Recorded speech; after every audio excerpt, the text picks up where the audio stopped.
Welcome to COPcast. I'm Rumbi Chakamba, Associate Editor at DevX, and I've headed to Sharm el-Sheikh in Egypt for this year's United Nations Climate Conference. In this podcast series, we bring you inside the walls of the Blue Zone for a series of in-depth conversations with climate and development leaders, asking them the big questions. What's really needed to make meaningful progress towards climate goals, and what role should the development community play to support that? If we're thinking about not just the next 1, 2, 3 years, but the next 50 years, we need to put into place regenerative, agroecological ecosystem farming throughout the entire world. Food systems are both impacted by climate change and are major contributors to the planet's warming. While extreme weather events such as droughts and flooding severely impact food production, estimates indicate that food systems contribute more than a third of greenhouse gas emissions. Oliver English is a chef turned food advocate and now filmmaker whose new documentary Feeding Tomorrow focuses on the transformative potential of regenerative agriculture. He spoke to DevX Vice President Kate Warren on the sidelines of DevX's event at COP27 about why support for local farmers needs to be at the heart of efforts to combat climate change. Well, I am really happy to be here with Oliver English. We are here in Sharm for the global premiere of your documentary, Feeding Tomorrow, which I had the pleasure of watching last night at Bloomberg's event. But before we get into that, I want to learn a little bit more about your story. So you grew up in the restaurant industry. Your father is probably well known to a lot of people, Todd English, famous restaurateur, chef. So you, I think, were growing up from probably toddler ages in the kitchens. You went into the restaurant business yourself and then left to become a food advocate. And so why? Tell me about that. Absolutely, and thank you so much, Kate, for having me. I really appreciate it. And you're absolutely right. I grew up deeply immersed in the restaurant business. My parents are chefs. They met at cooking school. They opened their first restaurants together when I was the year before I was born. And I grew up as immersed in the restaurant business as one could be. From the early age, sweeping floors, washing dishes, bussing tables, bartending, serving, all the things, eventually growing into a role designing, developing, and opening restaurants throughout the world. I studied hospitality at Cornell, and so I was really in the restaurant world for my entire life. Up until a couple years ago, I never really thought that I would be on a different trajectory. But about 6 years ago, I was living and working in Abu Dhabi to open a new restaurant there. And I had kind of my first aha moment. And one night I was sitting at the bar, I ordered a big steak and potatoes, side salad, big glass of wine, a whole spread. And about halfway through my meal, I looked down and I was like, wait a minute, where did all this food come from? I'd been in the desert for 6 weeks, hadn't seen a farm, fresh body of water. And I asked our chef to come out, and we ended up having a long conversation about where each one of the ingredients came from, and being over 10 ingredients from like 6+ countries. And we talked about when the tomato was harvested, how it got to where we were, the different modes of transportation. We did this for several of the ingredients, and I started to add up the miles that it took to get there and the environmental impact. And I realized in that moment, it's kind of embarrassing looking back, but it is true, I realized that I had never asked the question, where does food come from? I never honestly thought that it may have a bigger impact on the world around us, in particular on the environment. And I realized that in that moment that I was incredibly disconnected and that I had never asked those questions. And I got back to New York, I started asking some friends where they think food comes from, and they would respond, the grocery store. And I was like, oh man, there's a bigger disconnection here for sure. And the next restaurant I was opening in the Bahamas, I sought out a local farmer to help get some local produce for the restaurant. And I ended up meeting this guy named Sakane who would end up changing the trajectory of my life, honestly. And I spent several hours with this guy on his farm. He and his small family were transitioning a little piece of land into a small organic farm to grow healthy food for their community. And he shared with me that he was dealing with the real impacts of climate change. He shared with me that he was one of the first people in his family to go more plant-based and to not develop a chronic disease. And he also shared with me, we looked into the distance and we saw these trash fires. And I said, Sakane, what's that? He said, man, there used to be 12,000 farms in the Bahamas, and now there are 1,200. Everything is industrialized in the United States, shipped in on styrofoam trays, wrapped in plastic, and there's so much trash that it goes to the landfills and they burn it. And I saw for the first time the visible symbols of how food impacts the environment, how the environment impacts food, and how interconnected all of this was. And it was that first meeting with the farmer that I said, man, more people need to meet farmers. And my little brother was a filmmaker at the time, and I said, Sakani, I'm gonna come back and film an interview with you. And he's like, yeah, man, that's cool, whatever. And I said, no, I'll be back. And sure enough, 3 months later, we came back and we filmed our first interview with Sakani, and that was the beginning of Feeding Tomorrow. And from there, we started to interview other innovators working on creating more sustainable food systems. Initially, initially just agriculture, but then evolving into, healthcare, education, policy. And I became so incredibly inspired by these people who were trying to make small change in their communities up against enormous forces that are against them and against so many of us. And that was the beginning of the Feeding Tomorrow journey, which is the documentary that we shared last night. And so an unexpected turn from the restaurant business to a world of storytelling, sustainability, advocacy. And I learned over the years that the food system is a powerful vehicle for change in our world. And I'm incredibly dedicated to sharing those stories moving forward. So yes, you really center farmers in this documentary and hearing their stories. Can you talk a bit about what they told you and where they see the food system being broken and how we could fix it? Absolutely. And farmers really are the rock stars here. And I think in the same way that, the chefs or the celebrity chefs became these sort of rock stars, 20, 30 years ago, and my dad and his cohort were part of that, and helped change the landscape of the food world in America. I think farmers should be rock stars.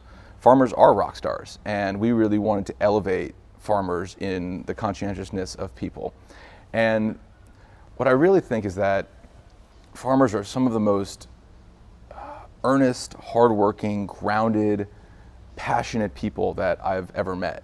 And they are the ones that are dealing with the challenges of climate change. They are the ones that deal with the droughts and the floods and the heat waves. And they are on the front lines of feeding the world. They're on the front lines of creating positive change. And what we hear from them is they need support, they need help, particularly organic, regenerative, sustainable farmers. The majority of the sort of federal assistance that farmers get is for large, industrialized, agrochemical-driven agriculture, and that's where the majority of the subsidies and the support goes. What we're hearing is that these other small farmers would love some support. They continue to work hard and to bring, to work to bring healthy food into the world, but they need our support. And that means consumers supporting local food production, going to the farmer's market, supporting local at the grocery store, having that direct connection. Because the more middlemen and women that there are, the less money the farmer actually gets. And the farmer actually makes very little money, generally speaking. So we need to shorten the distance between the farmer growing the food and the consumer eating the food. So as much of a direct relationship as we can have to support the farmers themselves, the more impact that we can have.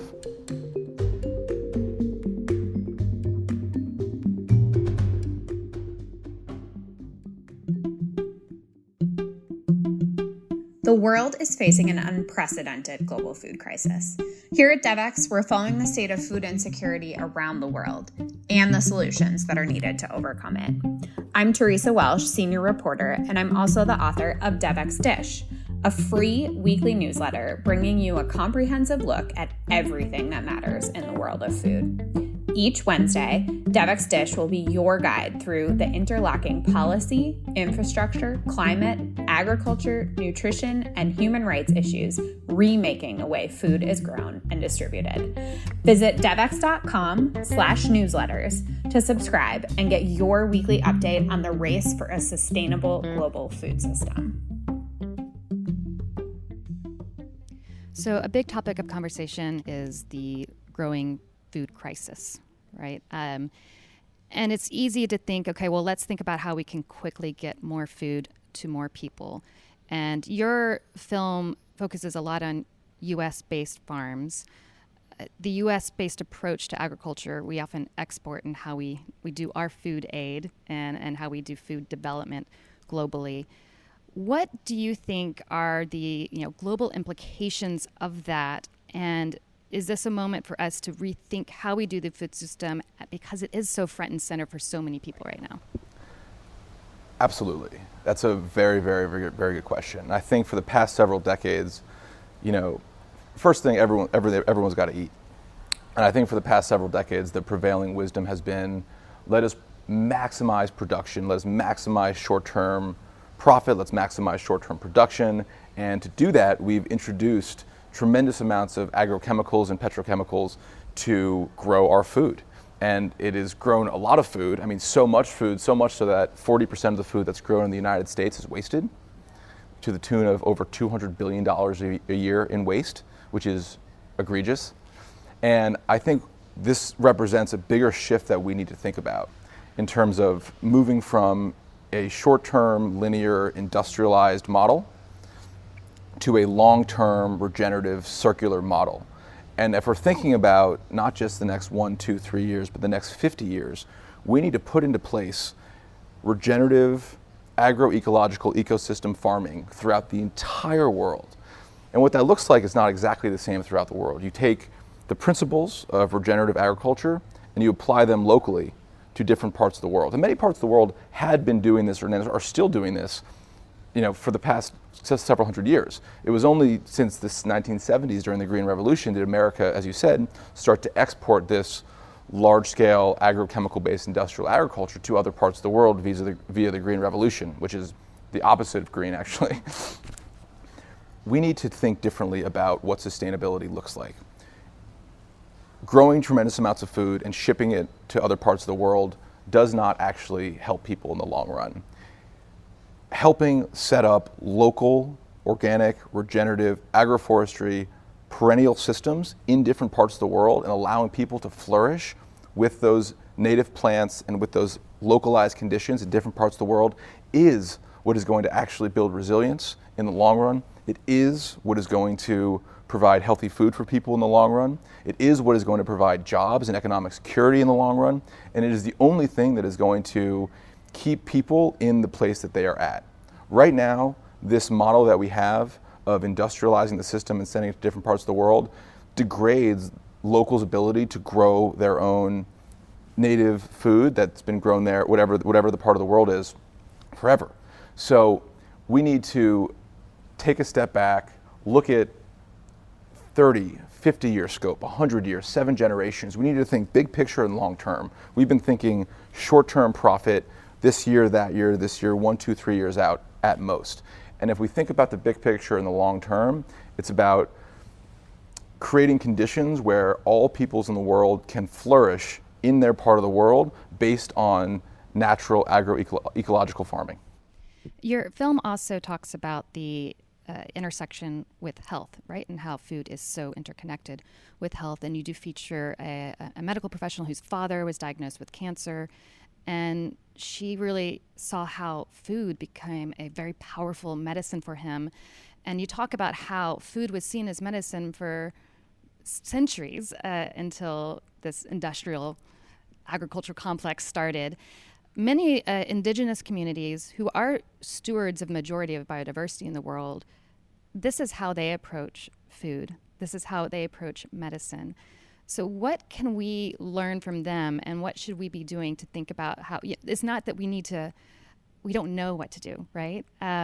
So how do you think about learning from people who are already doing this well, and how we can integrate that into how we do it in the US and other Western cultures?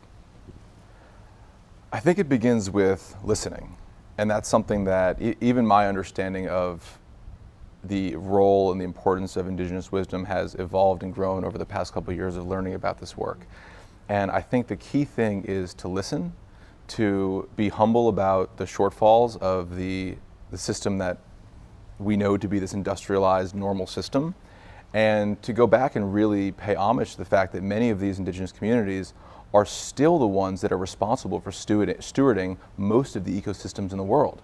They've been doing it for the longest periods of time, and many of the current quote, regenerative agricultural model is based on indigenous practices, is based on holistic land management, the integration of multiple different types of crops and tree species, integrating animals using local native plants, whatever that part of the world is, and thinking about not humans as being on top of the land and controlling it, but being part of nature. We are not this faraway thing to control. We are living, breathing parts of nature. And when we eat food, we are literally ingesting the soil in many ways. And I think the idea of food as medicine is something that was so central to the human existence since the beginning of time. You look all throughout human cultures, throughout time, and various forms of medicinal mushrooms or different types of food have been used to help heal and promote health. And we've lost sight of that. And when I say we, I guess it's sort of the Western world and the modern way of thinking. And I think we need to humbly respect and listen to the folks who have been stewarding the land for the longest period of time, who have been looking at the forest as a medicine cabinet, who have been looking at nutrient-dense food as a medicine cabinet, and listen to that and combine so much of the ancient wisdom, which is so relevant today, even more relevant today, with some of the modern technology and approaches we have. And in that, I think we can create a truly sustainable food system. And food must be at the center of health. Mark talks about it in our film, healthier soil, healthier plants, healthier people. That's just the way it is, it works that way. And so if we think about promoting health and living a healthy life, connected to nature, it starts with the quality of the nutrients that are in our food, which starts with the quality of the nutrients that are in our soil. And that starts with the type of farm that the food comes from. So let's go back to get to where we are so that we can move forward in a new direction while paying homage to the past. So I believe this is your first COP you've attended. What have been the conversations you've been having, and are they giving you hope, giving you pause? A lot of these are very overwhelming challenges. It can be overwhelming to think about how to approach them, but what is your kind of takeaway from this experience this week? Absolutely.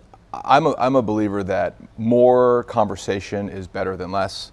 There's certainly a lot of criticism around not enough being done, but I think it's really important to get people around the world to the table to discuss these issues, to see each other, to hear each other, to understand the challenges. I am very excited that the food system is on the sort of main docket for COP this year. It is long overdue. It should have been for the past 30 years, but I'll take it. And so I've had some really encouraging conversations about people interested in food and sustainability and regenerative agriculture. I'm concerned that it is not enough and that it is not happening fast enough. We need to unleash massive amounts of capital to help the transformation to regenerative agriculture. We need policies to support the transformation of regenerative agriculture. I would like to see more discussions about our food system, more discussions about sustainability more broadly. And overall, I am encouraged, but I think we need to see more large-scale transformation, more conversations about ecosystems, about reforestation, about regeneration, because our food system is central to the health and stability of nations and to the health and stability of the people of those nations. It's directly linked to national security. It's directly linked to the health and the prosperity of the people of the world. And so as we think about a more climate uncertain future with more droughts and more floods and more heat waves, the only thing that is really going to keep the ball moving forward for humanity is our ability to produce food sustainably and regeneratively. We must source our food and all of our products and all of our things, all of our raw materials from the earth in a way that participates in the stewardship and the regeneration of the earth. And that is what our food system has the capability to do. And it also has the capability to sort of represent this larger shift from degenerative to regenerative. And we must apply that shift in philosophy to all aspects and facets of business and everything else we do. Well, Oliver, thank you so much for your time today. Thank you so much for having me, Kate. Thank you for listening to COPcast. This was our last episode in the series. We hope you've enjoyed listening to these in-depth conversations with leading figures working on solutions to climate change. We will continue to follow the progress on agreements made at COP27, so make sure to head to devex.com where you can find all our climate change related coverage. You can also sign up for Devex Newswire and our other newsletters for more of our must-read coverage of global development. And if you want to share some feedback on the podcast, we'd love to hear from you. You can find us on social media at Devex and at @rumbichakamba_, or you can drop us an email at podcast@devex.com.